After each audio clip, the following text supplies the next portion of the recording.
صل على سيدنا ومولانا محمد وعلى سيدنا علي وسيدتنا فاطمة وسيدتنا زينب وسيدنا حسن وسيدنا حسين وعلى آله وصحبه وبارك وسلم.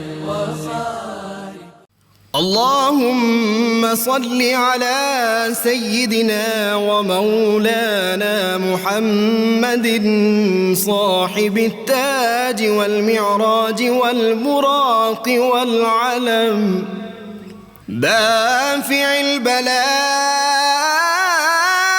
والوباء والقحط والمرض والألم اسمه مكتوب مرفوع مشفوع منقوش في اللوح والقلم سيد العرب والعجم اسمه مقدس معطر مطهر منور في البيت والحرم شمس الضحى بدر الدجى صدر العلا نور الهدى كهف الورى مصباح الظلم جميل الشيم شفيع الأمم صاحب الجود والكرم والله عاصمه وجبريل خادمه والبراق مركبه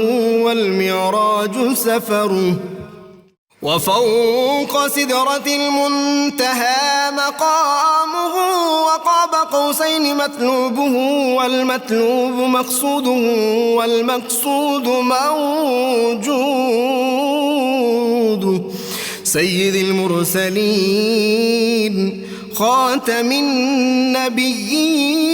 النبيين شفيع المذنبين أنيس الغريبين رحمة للعالمين راحة العاشقين مراد المشتاقين شمس العارفين سراج السالكين مصباح المقربين محب الفقراء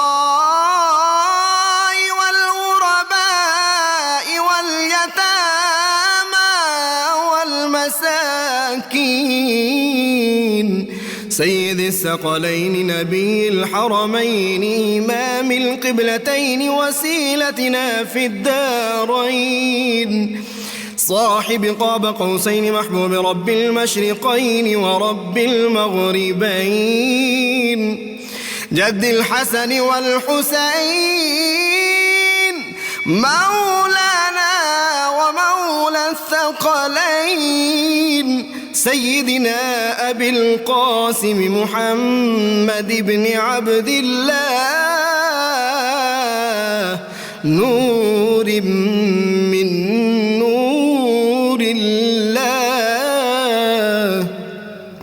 يا أيها المشتاقون بنور جماله بلغ العلا بكماله كشف الدجى بجماله حصنت جميع خصاله صلوا عليه وآله وأصحابه وسلموا تسليما سيدنا ومولانا محمد وعلى سيدنا. بسم اللہ الرحمن الرحیم. السلام علیکم ناظرین. پروگرام صبح نور کے ساتھ آپ کا میزبان نذیر احمد غازی حاضر ہے. ناظرین کرام، حضرت ابو انیس محمد برکت علی صاحب رحمہ اللہ کی مشہور تالیف اسماء النبی الکریم صلی اللہ علیہ وآلہ وسلم سے ایک اسم مبارک پڑھنے کی سعادت حاصل کر رہا ہوں. سیدنا قاسم المیراث صلی اللہ علیہ وآلہ وسلم، ہمارے سردار ورثہ تقسیم فرمانے والے. درود و سلام بھیجے اللہ آپ صلی اللہ علیہ وسلم، آپ کی آل پاک اور آپ کے صحابہ کرام پر. سید علی المرتضیٰ شیر خدا کرم اللہ الکریم سے روایت ہے کہ حضور نبی کریم صلی اللہ علیہ وآلہ وسلم نے حدیث قدسی بیان فرماتے ہوئے یوں ارشاد فرمایا، جس شخص نے میرے کسی ولی سے دشمنی کی تو گویا اس نے مجھ سے جنگ کی، اور اللہ تعالیٰ کے بزرگ اولیاء کرام انبیاء کرام علیہم السلام کے وارث ہیں۔ اور اس میں علماء کرام کے لیے تنبیہ ہے کہ تبلیغ دین کے راستے میں انبیاء کرام علیہم السلام کی ہدایت اور طریقے پر چلنے میں صبر و ثبات اختیار کریں، نیز لوگوں کے ساتھ برائی کے مقابلے میں احسان اور نرمی سے کام لیں۔ ناظرین کرام، آج ہم ایک ایسے کلندر کا ذکر پاک کرنے کی سعادت حاصل کر رہے ہیں جن کے آنے کی خوشخبریاں، جن کی ولادت کی خوشخبریاں اللہ کے محبوب صلی اللہ علیہ وسلم نے، سیدنا علی المرتضیٰ شیر خدا نے، سید الشہداء امام حسین علیہ السلام نے اور مائی رابعہ بصریہ رحمہ اللہ نے ان کے آنے کی بشارات جو تھی وہ دی تھی۔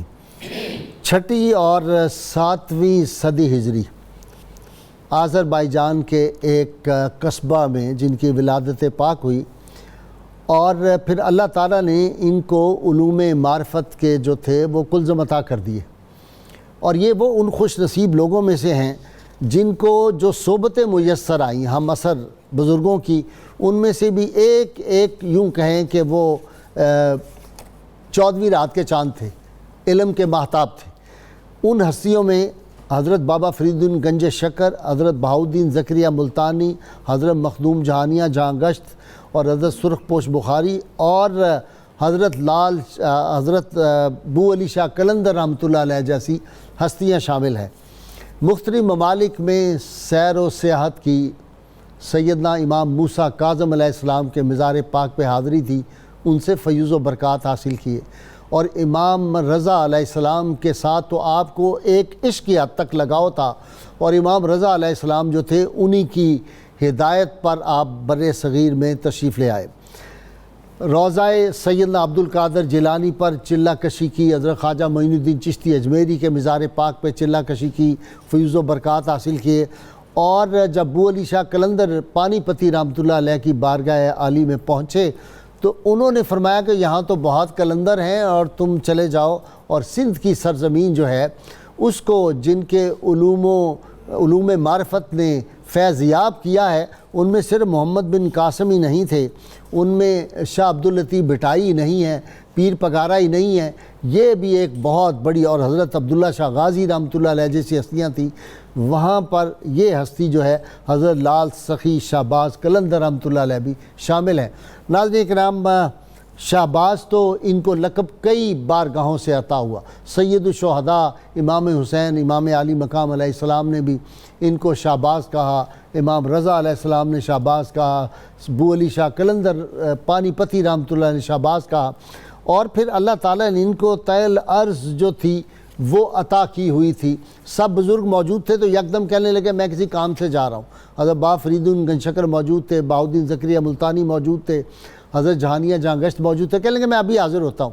تھوڑی دیر کے بعد جب آئے واپس تو ان کا مرید ان کے ساتھ تھا، اور وہ مرید کی مدد کر کے کئی 100 میل دور جا کے اس کی مشکل حل کر کے اور واپس فوراً پہنچ گئے تھے۔ آپ کی کرامات اتنی مشہور ہیں، اور ایک ان کی کرامت یہ ہے کہ آپ کا خادم جو آپ کا وضو کرا رہا تھا اس نے کہا حضرت بڑی تپش اور بڑی شدید گرمی ہے، کاش یہاں پہ ایک درخت لگا دیا جائے جس کے نیچے آپ وضو فرمایا کریں۔ تو آپ نے اپنی مسواک جو کی تھی اسی کو زمین میں گاڑا، اور وہ ایک دن میں تناور اور سایہ دار درخت بن گئی۔ یہ بزرگان دین کی جو کرامات ہیں ان کے بارے میں میں ایک عرض کر دوں کہ بزرگان دین کی عظمت جو ہے وہ کوئی کرامات سے نہیں ناپی جاتی کہ جس کو کرامات حاصل ہو وہی بزرگ محترم ہوگا یا بڑی ہستی ہوگا روحانی۔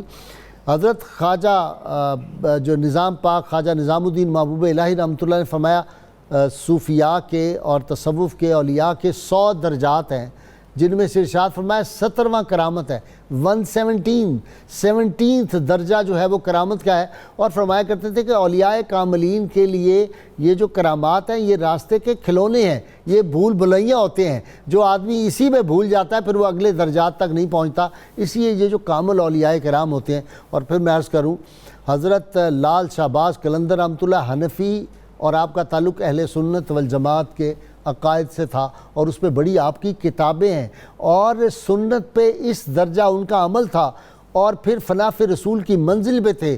نبی عالمین صلی اللہ علیہ وسلم کی بارگاہ علی قدر میں جب باب جبریل پہ پہنچے ہیں تو پہلے تو ارادہ تھا کہ چند روز قیام ہوگا، اور پھر عشق مصطفیٰ صلی اللہ علیہ وسلم اس قدر غرق ہو گئے کہ 11 ماہ تک وہیں دربار مصطفیٰ صلی اللہ علیہ وسلم پہ بیٹھے رہے اور وہاں سے نہیں آئے۔ ناظرین کرام، علمی طور پر آپ کا اتنا بلند مقام ہے، آج آپ کی کرامات کے حوالے سے، آپ کے علمی مقام کے حوالے سے، آپ کے زہد و تقوی کے حوالے سے، اور آپ نے کتنے سفر کیے، کہاں کہاں سے آپ نے فیض حاصل کیا، اور پھر یہ جو علوم معرفت تھے یہ کس طرح آپ نے لٹائے، اور آپ کے آگے شاگردوں، آپ کے خلفاء میں کیسی کیسی ہستیاں تھیں، ان سب باتوں پہ گفتگو کرنے کے لیے آج میرے ساتھ شریک گفت تینوں اسکالر جو ہیں ان کا تعلق تصوف کی دنیا سے ہے، اور تصوف کی تاریخ پہ بڑی گہری نظر رکھتے ہیں۔ آپ جانتے ہیں پروفیسر ڈاکٹر معین نظامی صاحب میرے ساتھ ہیں، ان کے ساتھ ماہر اقبالیات ہیں ڈاکٹر طاہر امین تنولی، ان کے ساتھ آج پہلی مرتبہ میرے مہمان بن رہے ہیں۔ بہت بڑے اسکالر ہیں اور درجنوں کتابوں کے مصنف، اور علمی دنیا میں ان کو مانا جاتا ہے۔ میری مزاج صاحبزادہ ڈاکٹر خضر نشائی صاحب ہیں۔ آج ہم ان تینوں سے گفتگو کریں گے۔ ابتدا کر رہا ہوں ڈاکٹر معین نظامی صاحب سے۔ ڈاکٹر صاحب، طریق و سلوک جو ہوتا ہے اس کے اسرار و رموز دقیق ہوتے ہیں، جی، اور حقائق و معارف انتہائی لطیف ہوتے ہیں۔ واہ، یہ جو راستہ ہے جی، یہ کانٹوں کا بھی ہے اور پھولوں کا بھی ہے، ایسا ہی ہے۔ اور اس سے بچ کے چلنا، اور پھر اس میں جب آدمی چلا جائے تو پھر بھی کئی بھول بھلائیاں ہوتی ہیں۔ حضرت لال سخی شہباز قلندر۔ جی سبحان اللہ، کیا اچھا خوبصورت آغاز آپ نے فرمایا۔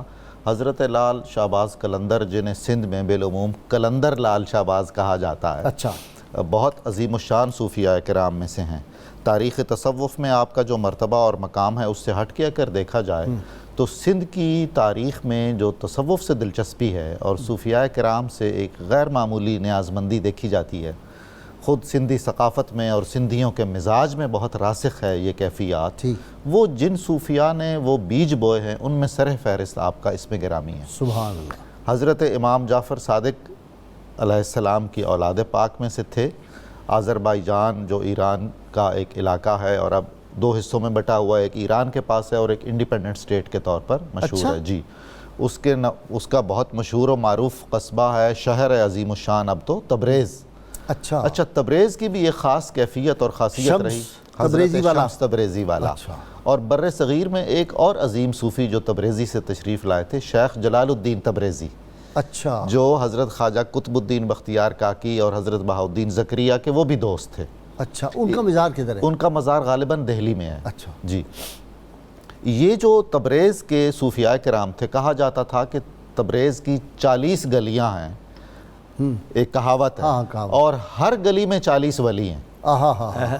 یہ نشان، دلی کے 22 خواجہ کی طرح، دلی کے 22 خواجہ کی طرح، ایسا ہی مزہ نہیں آ گیا یہ لفظ۔ حضرت شمس تبریزی نے اپنے ڈسکورسز میں جو معارف شمس تبریزی کے نام سے موجود ہیں، فرمایا ہے کہ تبریز ایک ایسا مقام ہے جس کا ایک ادنا فرد میں ہوں۔ اللہ، حضرت شمس تبریزی نے یہ کہا۔ جی ہاں، سبحان اللہ۔ تو اس کے نواح میں یہ قصبہ تھا، اور سادات کا گھرانہ تھا، ظاہر ہے اپنا علوم و فنون اور معارف روحانی سارے ان کی۔ لندن کا محلہ چیلسی آپ کو یاد آ گیا؟ جی ایسا ہے، بالکل، سارے اہل علم اسی میں رہتے۔ بالکل، ہر تہذیبی شہر میں کچھ مقامات ایسے ہوتے ہیں جو مرجع دانشوراں ہوتے ہیں، اور اہل تصوف کا بھی یہی عالم ہے کہ وہ اکٹھے ہوتے ہیں اور اس علاقے کو ایک شہرت دوام مل جاتی ہے۔ لاہور کا بھاٹی دروازہ، ایک لاہور کا بھاٹی دروازہ، آج تو حضور کمالات ایسے ہو رہے ہیں۔ بات سیر و سیاحت کے بعد، ہاں جی، اچھا، آپ سیر و سیاحت آپ کر کے آئے ہیں اور حضرت قلندر کا ذکر پاک ہے، تو جو مشرب قلندری ہے، کہتے ہیں کہ اس کے 4 بڑے ارکان ہیں اور ایک رکن سیر و سیاحت ہے۔ واہ قلندر کے لیے لازمی ہے کہ وہ کثرت سے سفر کرے. آپ 7 برس کی عمر میں آپ کی والدہ نے آپ کی پرورش کی، والد ماجد کے سایہ عاطفت میں، اور وہ بشارات جو تھیں حضرت رابعہ بصریہ نے آپ کی والدہ کو خواب میں بتایا تھا کہ آپ کی گود میں ایک بچہ آنے والا ہے جو بہت ہی بے مثال بچہ ہوگا، آپ نے اسے بہت ہی دھیان سے اس کی پرورش کرنی ہے. چنانچہ جب آپ پیدا ہوئے تو آپ کے حسن و جمال کو دیکھنے کے لیے لوگ آئے. سرخ و سفید چہرہ تھا اور اس میں سرخی غالب تھی. اللهم صل على سيدنا ومولانا محمد وعلى سيدنا علي وسيدتنا فاطمة وسيدتنا زينب وسيدنا حسن وسيدنا حسين وعلى آله وصحبه وبارك وسلم. اللهم صل على سيدنا ومولانا محمد وعلى سيدنا علي وسيدتنا فاطمة وسيدتنا زينب وسيدنا حسن وسيدنا حسين وعلى آله وصحبه وبارك وسلم. قلندروں کے بارے میں تو بہت آپ نے شادی فرمائی نکل ہے جاتی ہو قلندر. جس کے منہ سے سچی بات مستی میں فقیہ مصلحت بھی سے وہ رندے بادہ غارت. سبحان اللہ. جی گاشتہ صاحب بالکل لال شہباز قلندر کا ذکر ہے، اور قلندر کی شخصیت دنیائے روحانیت میں اگر ہم دیکھیں تو ان کا کردار، ان کا اسلوب، ان کا مزاج بالکل ایسا ہے. قرآن مجید میں ارشاد ہوا کہ ومن عندہ لا یستکبرون عن عبادتہ ولا هم یستخسرون. جو لوگ اللہ کے قریب ہیں وہ اس کی عبادت میں نہ تکبر کرتے ہیں نہ کبھی تھکتے ہیں. سبحان اللہ. یعنی کہ جو قلندر کا مزاج یہ ہے کہ اس کے یہ سرخی کیا ہے، یعنی کہ سرخ رنگ اگر آپ لال شہباز کا بھی دیکھیں، اور ایک یہ بھی روایت ہے کہ لال آپ کے نام کے ساتھ جو ہے اس کا اس رنگ سے بھی ایک مناسبت ہے. تو یہ رنگ ہی لہو کا ہے، اور لہو زندگی کی علامت ہے. کار مرداں روشنی و گرمی است، کار دونا ہیلا ہو بے شرمی است. کہ جو مردان حق ہیں وہ روشنی اور گرمی کا نام ہے، اور اس کا مظہر عتم جو ہے وہ قلندر ہیں. ٹھیک. یعنی لال شہباز قلندر کی شخصیت کے اندر آپ کو، اور جتنا بھی قلندر کا جو تصور ہے بنیادی طور پہ علامہ کا آپ نے ذکر کیا، تو اس میں بھی یہی ہے کہ قلندر نام ہی اس چیز کا ہے کہ وہ حق گوئی کا مظہر ہے، وہ سراپا کردار ہے، اللہ کے ہاں حضوری کا مظہر ہے، اللہ کی بارگاہ سے کبھی دور نہیں ہے، اور اللہ کی اطاعت اور اللہ کی یاد کے اندر بالکل ایسا جیسے دہتا ہوا انگار. گاشتہ صاحب عرض یہ ہے کہ جو کام صوفیاء کرتے ہیں اور جو دین کا فریضہ صوفیاء ادا کرتے ہیں، پہلے یہ بتایا جائے کہ تصوف کو نکال دیں، صوفیاء کو نکال دیں، وہ کام دوسرا کون کرتا ہے. ٹھیک ہے. دیکھیں حدیث جبریل کا غائب صاحب بڑی سر میں عرض کروں گا، حدیث جبریل جب جبریل امی آئے اور کچھ سوالات کر کے تشریف لے گئے تو آپ سے میں صحابہ کرام حدیث جبریل کا حدیث جبریل یہ کون تھے؟ تو صحابہ نے فرمایا کہ یا رسول اللہ، آپ اور اللہ اور آپ کا رسول بہتر جانتے ہیں. آپ نے فرمایا یہ جبریل امین تھے جو تمہیں تمہارا دین سکھانے آئے تھے. اب انہوں نے 3 کوسچن کیے تھے. سبحان اللہ. اسلام، ایمان اور احسان. اگر قیامت کے بارے میں پوچھا تو وہ بھی پرائمریلی ایمان ہی سے متعلق سوال تھا. الگ سے سوال قیامت کا اس لیے کیا گیا کہ جب آپ کی زندگی میں قیامت کا تصور آ جائے گا آپ کبھی غافل نہیں ہوں گے. کوسچن تو 3 ہی ہیں، ایمان، اسلام اور احسان. اب یہ کیا ہیں؟ اسلام ظاہر ہے، اس کی نیت ایمان ہے. ایمان ایک حقیقت ہے، اس کی نیت احسان ہے. واہ واہ واہ واہ واہ. جوہر اسلام و ایمان احسان ہے. احسان ہے یہ ٹھیک ہے لفظ؟ بلا شبہ. احسان کے بغیر ایمان مکمل نہیں ہے، اور ایمان کے بغیر اسلام کا کوئی تصور نہیں ہے. واہ واہ واہ. تو اب نکال دیں احسان کو، باقی بچتا کیا ہے؟ ایک بادام کا اندر وہ جو گری اس کو جو کہتے ہیں، اور اس کا بالکل ایک اس کا جوہر ہے، روغن ہے جو بالکل حقیقت ہے. واہ. تو یہ احسان ہے، اور سارے صوفیاء یہی کرتے رہے ہیں. اور غازی صاحب قبلہ احسان کے فریضے کو کس نے ادا کیا ہے؟ ٹھیک. فقہاء نے کیا ہے، مفسرین نے کیا ہے، متکلمین نے کیا ہے، علماء نے کیا، کس طبقے نے کیا ہے؟ ٹھیک ہے. صوفیاء کو نکال دیں تو یہ تو چیپٹر کلوز ہو گیا. اچھا جی ڈاکٹر صاحب، آپ کی تو بڑی ریسرچ ہے ماشاءاللہ صوفیاء سندھ پہ. آپ وہاں گئے ہوئے تھے، میں بھی گیا تھا اس سیمینار پہ بڑے پہ، آپ کا ذکر ہم نے بہت سنا. پہلے تو مجھے یہ بتائیں کہ ان کی کوئی خاص بات جو ہے حضرت لال شہباز قلندر کی وہ کیا ہے؟ بسم اللہ الرحمن الرحیم. پہلے تو میں آپ کا اور 92 چینل کا شکر گزار ہوں کہ آج مجھے آپ نے یہاں پہ لب کشائی کا موقع دیا ہے. بسم اللہ. آپ آتے رہیں گے آپ انشاءاللہ. موقع بھی یہ قلندر لال شہباز قلندر کے حوالے سے ہے. ڈاکٹر معین نظامی صاحب نے فرمایا کہ سندھ کا مزاج ایسا ہے. میں تو بائی روڈ جاتا ہوں تو جیسے پنجاب سے داخل ہوں آپ سندھ میں بارڈر کراس کریں جی ٹھیک ہے. تو سامنے ایک بورڈ لگا ہوتا ہے صوفیاء کرام کی دھرتی سندھ آپ کو خوش آمدید کہتی ہے. واہ جی اچھا. یہ بورڈ لگا ہے وہاں پہ اور سبحان میں اللہ، اکثر فوٹو لے کے وہ دیتا ہوں اس پہ. تو وہ صوفیاء کرام کی دھرتی ہے. پہلی بات تو یہ ہے. پہلے میں نے ایک 4 شعر لکھے ہیں سلام پیش کیا قلندر کی بارگاہ میں. اگر آپ اجازت دیں میں پہلے وہ سلام پیش کر کے پھر بات کرتے ہیں. بسم اللہ. السلام ہے لال شہباز قلندر السلام. السلام ہے نور چشم ابن حیدر السلام. سلام. ماشاءاللہ. السلام ہے محرم اسرار عرفان السلام. السلام ہے منبع فیضان یزدان السلام. سبحان اللہ. دست بستہ آمدم بر درگہ عالی مقام عرض کردم حال دل در خدمتش با احترام. واہ سبحان اللہ. حاضری خضر نوشاہی بدرگاہ کن قبول است فعل پنج تن و صدقہ آل رسول. سبحان اللہ. سبحان اللہ. سبحان. ابھی اقبال کے حوالے سے آپ فرما رہے تھے تو اقبال نے کہا کہ 1000 خوف ہو لیکن زباں ہو دل کی رفیق. یہی رہا ہے ازل سے. یہی رہا ہے ازل سے قلندروں کا طریق. یعنی ان کے دل اور زبان ازل سے. اس کا مطلب ازل سے سلسلہ ہے. اچھا پھر اسی طرح جب آپ دہلی گئے تو وہاں کے حاکم کا خیال تھا کہ آپ یہاں رہ جائیں لیکن آپ حضرت بولی قلندر کی بارگاہ میں چلے گئے تو انہوں نے فرمایا کہ یہاں 300 قلندر ہے ہندوستان میں. اللہ. 300. تو بہتر ہے کہ آپ اور اس وقت ہند اور سندھ 2 الگ الگ ممالک تھے. اچھا. تو آپ سندھ چلے جائیں. آپ ان کے حکم سے 7 شریف آئے. ٹھیک. آپ کے آنے سے آپ کے فیوز و برکات سے وہاں تشریف لانے سے وہ لوگ اس رات اس گناہ پہ قادر نہیں ہوئے. رائٹ.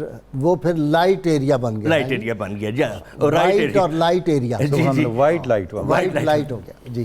اچھا پھر اسی طرح آپ کے جو چلہ گائے ہیں وہ آپ دیکھیں تو حیرت ہوتی ہے کہ کہاں کہاں.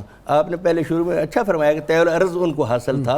ادھر پوٹھوہار کی طرف بھی آپ کے چلے گئے ہیں. اچھا. اور ادھر گھاروں کا ٹیلہ ہے ایک جگہ. اگر آپ کراچی سے ٹھٹا جائیں تو راستے میں تو وہاں ایک ہوتے تھے بزرگ پیر شیخ پھتو دیبلی ہوں گے.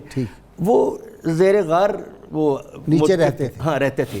لیکن یہ چاروں حضرات جو 4 یار کہلاتے ہیں حضرت شیخ فرید الدین گنج شکر, جلال الدین سرخ بخاری اور بہاؤالدین زکریا ملتانی اور چوتھے لال شہباز قلندر, چاروں وہاں گئے.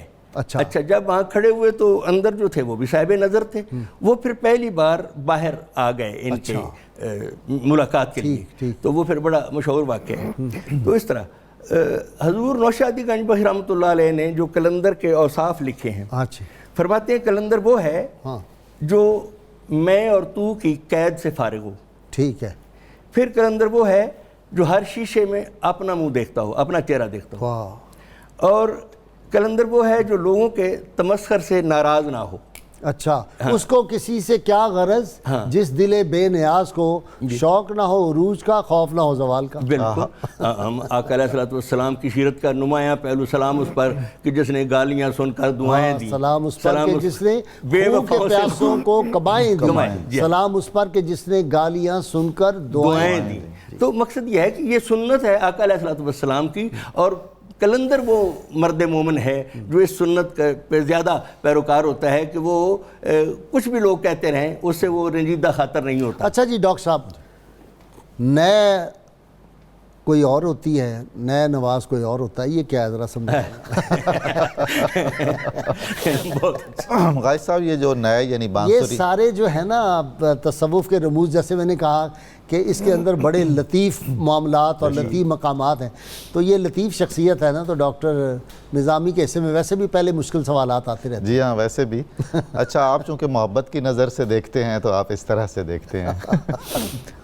بانسری جو حضرت مولانا جلال الدین رومی کی مثنوی کا نقطہ آغاز بنی, وہ بہت بڑا استعارہ ہے. انسان کا جسم اور انسان کی روح اصل میں بانسری اور نئے نواز کی پھونک کی جامعیت کا ایک وہ سمبل کہلائی. کل روح من امر ربی، کل روح من امر ربی، کہہ دیجئے کہ روح امر ربی ہے. اور پھر دیکھیے نا کہ جب ہم نے آدم کو تخلیق کیا وَنَفَخْتُ فِيهِ مِن رُوحِي، تو اس کے اندر اپنی روح پھونک دی. تو بانسری خود تو کچھ نہیں ہوتی، وہ تو اصل جو جس کی پھونک ہو اس کے کرشمے ہوتے ہیں. چنانچہ صوفیاء کرام اور خصوصاً جو قلندری مشرب ہے ان کا تو بہت عقیدے کی حد تک یہ بات ہے، اور بالکل درست بھی ہے یہ، کہ ہر خیر و شر من جانب اللہ تعالی ہے. ٹھیک ہے. اور اگلی بات یہ ہے ایمان کی صفت بھی، ایمان کی صفت بھی بالکل والقدر خیرہ ہی، جی بالکل بالکل والقدر خیرہ ہی، تو احکام ہی، جی ہاں ایسا ہی ہے. تو ان کا کہنا ہے کہ فاعل حقیقی ذات الہی ہے، اور ہم سارے جن سے مختلف افعال کا صدور ہوتا ہے ہم فاعلان مجازی ہیں، حقیقی فاعل ہم نہیں ہیں. اس لیے کہ بانسری میں جو سر آئے گا وہ اسی کا اظہار کر رہی ہوگی. اور یہ آگے بہت دقیق بحث. گفت اللہ اور حلقوم عبداللہ، یہ بھی دونوں چیزیں اسی میں آتی ہیں. حضرت لال شہباز قلندر کا تو حضور لقب ہی سیف لسان ہے. یعنی آپ کی زبان سے جو بات نکل جاتی تھی ان کی کیفیت رکھتی، بالکل جیسے تلوار، جو کہا وہ ہو گیا. تو وہ حضرت جلال الدین رومی کے جس شعر کی طرف آپ اشارہ فرما رہے ہیں، گفتہ او، اس کا کہا ہوا گفتہ اللہ بود، وہ یوں ہے جیسے اللہ کا حکم ہے. گرچہ از حلقوم عبداللہ بود، اگرچہ بظاہر ہمیں دکھائی دے رہا ہوتا ہے کہ وہ اللہ کے بندے کی زبان سے نکل رہی ہوتی ہے بات. جیسے قرآن کریم میں رسول اللہ صلی اللہ علیہ وسلم سے فرمایا گیا ید اللہ فوق ایدیہم، اور پھر وما رمیت اذ رمیت ولکن اللہ رمی. جی ہاں، تو یہ تمام نسبتیں ان تمام افعال کی اور ان تمام احوال کی براہ راست خدا تعالیٰ سے ہیں. تو حضرت لال شہباز قلندر نے کچھ تقریباً مختلف روایات کے بعد جس کی طرف زیادہ دھیان جاتا ہے، قابل قبول لگتی ہے، وہ 7-8 سال سرزمین سندھ پر رہے ہیں. قاضی صاحب آپ اندازہ فرمائیے اس شخصیت کی عظمت کا اور اس کی پذیرائی کا اور دلوں میں گھر کر جانے کا کیا عالم ہوگا کہ صرف 7 سال میں اس نے سارے رنگ ہی بدل دیے. اللہم صلی علی سیدنا و مولانا محمد وعلی سیدنا علی و سیدتنا فاطمہ و سیدتنا زینب و سیدنا حسن و سیدنا حسین وعلی وصحبه وبارك وسلم. اللهم صل على سيدنا ومولانا محمد وعلى سيدنا علي وسيدتنا فاطمة وسيدتنا زينب وسيدنا حسن وسيدنا حسين وعلى آله وصحبه وبارك وسلم. وسيدتنا فاطمة وسيدتنا. ویلکم بیک ناظرین کرام. علامہ نے کہا تھا کوئی اندازہ کر سکتا ہے اس کے زور بازو کا، نگاہ مرد مومن سے بدل جاتی ہیں تقدیریں. اور پھر فرمایا نہ پوچھ ان خرقہ پوشوں کی ارادت ہو تو دیکھ ان کو. یہ میں خاص زور دے رہا ہوں، نہ پوچھ ان خرقہ پوشوں کی ارادت ہو تو دیکھ ان کو، ید بیضا لیے بیٹھے ہیں اپنی آستینوں میں. ڈاکٹر خضر نشائی صاحب، ایک تو انہوں نے پوچھا کہ آپ کس امام جعفر صادق کی کس بیٹے کی اولاد سے آگے ہیں، یہ اگر آپ کے علم میں ہو. دوسرا انہوں نے پوچھا ہے شہباز لال شہباز قلندر رحمۃ اللہ علیہ کی تاریخ پیدائش، تاریخ وفات اور سندھ آپ کی آمد کب ہوئی. اور اگلا سوال کہ پانی میں کھڑے رہے کئی برس. یہ تینوں کے بسم اللہ الرحمن الرحیم. آپ کی تاریخ ولادت جو ہے مختلف کتابوں وہ 538 ہجری ہے. ٹھیک ہے جی. اور آپ کا وصال جو ہے 673 ہجری. ٹھیک ہے جی. اچھا، آپ حضرت امام جعفر صادق کے بیٹے حضرت اسماعیل علیہ السلام کی اولاد سے. سندھ میں کب آئے؟ 6ٹھی صدی ہجری میں. اچھا، 6ٹھی اور 7ویں صدی میں 600 سم تھنگ. پانی میں رہے. اچھا، اصل میں جب وہ مسافت میں رہے اتنا تو خشکی پہ بھی رہے، پانی میں بھی رہے، چلتے رہے، کیونکہ دریا بھی عبور کرتے تھے ظاہر اس وقت تو جو معاملہ تھا. یہ جو ہے کہ پانی میں کھڑے ہو گئے اتنے سالی بات کی، اس طرح کی کوئی روایت نہیں، ویسے عام طور پہ روایت نہیں، لیکن بزرگوں کے بارے میں یہ ہے کہ پانی میں کھڑے ہو کے بھی وہ ڈاکٹر صاحب آپ کو ڈاکٹر تنولی صاحب چلیں پہلے پانی والی بات کر لیں. جی بالکل جی، اس طرح کا ملتا ہے کہ جیسے صوفیاء کا معمول بھی ہے کہ اپنے آپ کو غفلت سے دور رکھنے کے لیے اس طرح کے مجاہدات ان کی زندگی میں ملتے ہیں. آپ دیکھیں کہ دشت شہباز ان کے مجاہدات کی وجہ سے ایک جگہ کا نام پڑ گیا. ہاں، وہ سندھ میں اب بھی ہے. سندھ میں کئی مقامات ایسے ہیں جہاں پہ لال شہباز قلندر نے مجاہدات کیے اور غیر معمولی مجاہدات کیے. یہی تو عام آدمی اور صوفیاء میں فرق ہے کہ صوفیاء جب عمل کرتے ہیں شریعت پہ تو اس سطح پہ جا کے کرتے ہیں کہ اس میں کوئی غفلت اللہ کے ذکر اور اللہ کی اطاعت میں نہیں رہ جاتی. اور آپ دیکھیں جیسے ابھی ذکر ہو رہا تھا کہ وہاں پہ آج کل کی جس طرح کے ہمیں معمولات ملتے ہیں ان کا تو ان کی شخصیت کے ساتھ کوئی تعلق نہیں، کوئی دور کا بھی نہیں. جیسے لال شہباز فرماتے ہیں کسے کیو در شریعت راسخ آید طریقت راہ بر وے کشاید. آپ فرماتے ہیں کہ طریقت اپنا راستہ اسی پہ کھولتی ہے جو پہلے شریعت پہ قائم ہو جائے. اچھا، اگر پہلے اس جہاز میں بیٹھنا پڑے گا. اچھا، اب آپ نے جہاز کہا نا، فرمایا کہ یہ قول ہے لال شہباز کے اندر کا کہ کشتی شریعت ہے. اچھا، سبحان اللہ. اس کا بادبان جو ہے وہ طریقت ہے اور منزل حقیقت ہے. رائے فقر بڑی مشکل ہے، اگر آپ ان تین چیزوں کو چھوڑ گے تو تم رائے فقر پہ نہیں چل سکتے. تو آئیے تو آپ کا فرمان موجود ہے، یعنی شریعت کے بغیر آپ طریقت کے اسرار کو کنٹین ہی نہیں کر سکتے، ان کو آپ انڈرسٹینڈ ہی نہیں کر سکتے، ان کو سمجھ ہی نہیں سکتے. تو یہ اس طرح کا مجاہدات کا پہلو جو ہے وہ لال شہباز قلندر کی زندگی میں ملتا ہے. اچھا، سہروردی بھی آپ کو سہروردیہ سلسلے فیض ہے اور قادریہ بھی دونوں، تو یہ بڑا حسین امتزاج ہے. اور ساتھ جی تھوڑا سا چشتیہ کا بھی پھر کوئی نقش بندیہ کا نہیں کوئی نکل سکتا اس میں آج نہیں. یہ سارے نہیں، یہ سارے سلوک جو ہے جی منزل سب کی ایک ہے. صحیح ہے. سب یہ راستے ہیں، منزل ایک ہی ہے. جیسے ابھی نظامی صاحب ارشاد فرما رہے تھے کہ فاعل حقیقی تک پہنچنا ہے. یعنی ان سب پردوں سے گزر کے مولانا روم نے بڑی پیاری بات لکھی مصنوی میں کہ ایک شخص کیل ٹھونک رہا تھا دیوار کے اندر، تو کیل کو جب تکلیف ہوئی نا اس نے تھوڑی سے پوچھا کہ میری کیا غلطی ہے، تو میرے ساتھ پہ بچتے ہی جا رہے ہو. اس نے کہا مجھ سے نہ پوچھو، اس سے پوچھو جس نے مجھے پکڑا ہوا ہے. یہی صوفیاء کی تعلیم ہے کہ وہ فاعل حقیقی پہ نظر رکھتے ہیں. صوفیاء وہ فاعل حقیقی کو دیکھ رہے ہوتے ہیں، وہ فاعل حقیقی کو دیکھ رہے ہوتے ہیں. اب فاعل حقیقی تک پہنچنا کوئی آسان کام نہیں ہے. ان پردوں سے گزرنا، اس کے لیے صرف علم درکار نہیں ہے، اس کے لیے تزکیہ نفس درکار ہے کہ آپ کے شعور کے اوپر جو آپ کی خواہش نفس نے پردے ڈال رکھے ہیں، آپ کے شعور حقیقی کے اوپر جو دنیا کی محبت نے اور غیر اللہ کی جو عبادت گزاری ہے اس نے جو پردے ڈال رکھے ہیں، جب تک آپ ان پردوں کو چاک نہیں کرتے آپ کو ذات حقیقی کا مشاہدہ ہو ہی نہیں سکتا. آپ کی توحید صرف عقیدہ رہے گی، حقیقت نہیں بنے گی، حال نہیں بنے گی. بالکل، وہ حال تب بنے گی، کال رہے گا کتابیں پڑھنے سے. وہ جو علامہ نے آخری عمر میں ان سے کہا، یہ جو تھے مولانا بلگرامی، کہ کتابیں پڑھنے سے دماغ تو روشن ہو جاتا ہے، قلب نہیں. بالکل. علامہ نے بارہا اس چیز کو، یہی تو وجہ آخری زندگی میں علامہ کے مطالعے میں صرف 2 کتابیں تھیں، قرآن مجید اور مثنوی. قرآن مجید اور مثنوی. عبد القادر گرامی تھے نا، مولانا عبد القادر گرامی جلندری. عبد القادر گرامی. اور بہت محبت تھی نا، بہت زیادہ. وہ کیا ہے، اسیان ماں و رحمت پروردگار ماں، نئی نہایت تیس نہ آرا نہایت. کیا بات ہے، بالکل گرامی. عاشق تھے اقبال گرامی کے بھی.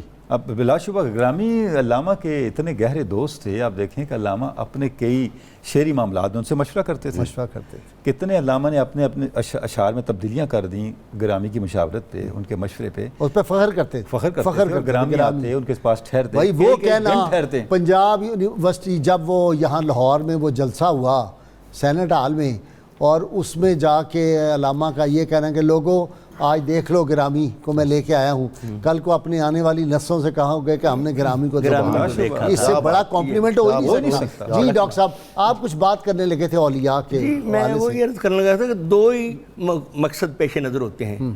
رضا الہی کا حصول کہ اپنے رب کو راضی کریں اور اپنی آقا علیہ السلام کے دین کا ابلاغ کریں، لوگوں تک پہنچائیں وہ پیغام. ٹھیک. لیکن وہ اقبال نے کہا تھا نا کہ یہ شہادت گہے الفت میں قدم رکھنا ہے.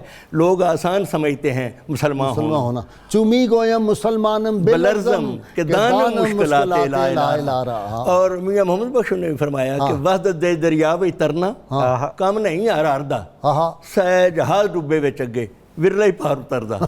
یہ کام اتنا آسان نہیں ہے اور یہ ان لوگوں نے کیا جن کے آج نام زندہ ہے. اور میں سمجھتا ہوں کہ اللہ تعالیٰ کا اپنا وعدہ جو ہے وہ ایفا ہو رہا ہے.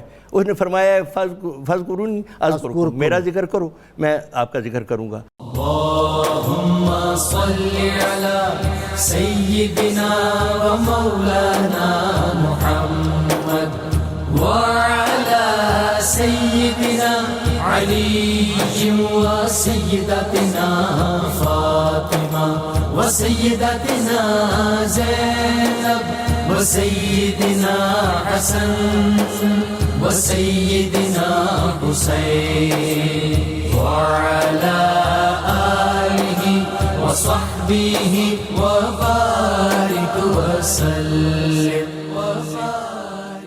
اللہم صلی علی سیدنا و مولانا محمد وعلی سیدنا علی و سیدتنا فاطمہ و سیدتنا زینب و سیدنا حسن و سیدنا حسین وعلی آلہ و صحبہ و بارک وسلم. جی مولانا آزاد بلگرامی معروف نام ہے. بہت بڑا نام. انہوں نے لکھا ہے کہ وہ معزول ہو گئے ایک بار اپنی ملازمت سے. اچھا. پریشان رہے تو پھر کہتے ہیں کہ میں نے عرض کی قلندر کی بارگاہ میں کی ہے. انہوں نے پھر خواب میں دیکھا کہ جا رہے ہیں تو آگے بند گلی ہے، راستہ نہیں نظر آ رہا. تو ایک شخص ملتے ہیں تو وہ کہتے ہیں کہ آپ ادھر سے گزریں. اچھا وہ ادھر سے گزرتے ہیں. صبح جب اٹھے تو وہ کہتے ہیں کہ مجھے جو خواب میں جو انہوں نے راستہ دکھایا ہے وہ یقیناً لال شہباز قلندر تھے. اور پھر وہ جو معذور ڈاکٹر تنولی صاحب وہ کیا ہے کہ ورنہ بخشم ملک تو بخشم کیا ہے دیگرے بخشم ملک تو بدیگرے. کیا ہے ایک دوسرے قلندر کا آپ نے ذکر کر دیا. اس میں ایک جملے کا اضافہ کرنا چاہوں گا. یہ نظم علامہ کی اسرار و رموز کے اندر ہے. اسرار خودی اور رموز بے خودی علامہ کی پہلی تصانیف. اس کا عنوان کیا ہے؟ اس نظم کا عنوان یہ ہے بھائی صاحب کہ جب انسان کے اندر عشق درجہ کمال کو پہنچ جائے تو وہ کائنات پہ حاکم ہو جاتا ہے. واہ بھائی صاحب اب حیران کن بات یہ جب علامہ نے اپنا فلسفہ خودی بیان کر دیا اسرار خودی میں فلسفہ خودی بیان کر دیا تو بتائیے فلسفہ نہیں ہے، یہ عملی حقیقت ہے. اب اس کا عملی نمونہ بتانا تھا. کسی سیاستدان کو نہیں پیش کیا، کسی شاعر کو، کسی مفکر کو، کسی فلسفی کو، کسی عالم کو، کسی جرنیل کو، کسی عسکری ہیرو کو نہیں، صوفی کو پیش کیا. یعنی اپنے فلسفہ خودی کا نمونہ کامل ایک مسٹک کو، اور وہ بھی قلندر کو پیش کیا. واہ واہ واہ. کہ جب اب وہ بتاتے ہیں کہ جب وہ علی قلندر نے اپنے خادم کو بھیجا تو وہ کام کے لیے جا رہا تھا تو آگے بادشاہ کا لشکر آ رہا تھا. وہ اپنے رنگ میں مست تھا.